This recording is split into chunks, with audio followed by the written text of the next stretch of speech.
ঠান্ডা তো পড়েনি, আমি ব্লেজারটাই দুদিন আগে কিনেছি। এখান থেকে সেলাই মেরে দিয়েছি, পকেটটা আমার বন্ধ হয়ে গেছে, এখানে আমি হাতটা ঢোকাতে পারছি। টেলারও বুঝে গেছে যে তোর দ্বারা কিছু হবে না ভাই। এই দেখুন এখানটা সেলাই মেরে দিয়েছে, এখানটা পকেটটা আমার খোলা। আমি এখানটা অনেকবার চেষ্টা করেছি, দুটো আঙ্গুলি আমার ঢুকছে আর বাদ বাকি কোনো হাতই আমার ঢুকছে না। তা যাই হোক, পয়সা করি তো নিয়ে নিয়েছে, এই ব্লেজার পরেই আমাকে আপনাদের সামনে উঠতে হয়েছে। কোনো কারণে আমার সাইজের ব্লেজার নেই, আমি সেলাই করে করে করে করে নিজের বডিতে ফিটিং করেছি। বলছে তোর গায়ে ব্লেজার জীবনে ভাই পাওয়া যাবে না, তোকে এটা তৈরি করে নিতে হবে।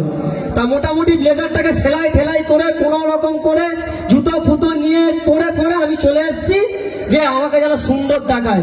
তারপরে রাস্তায় একটা দাদা বলছে, তোরা মানাচ্ছে না, এই ব্লেজারটা তুই আমার সেলাই করেছিস দেখি, এই যে 4 টাকা দামে সুতো দিয়ে আমি সেলাই করেছি। কি বলবেন বলুন?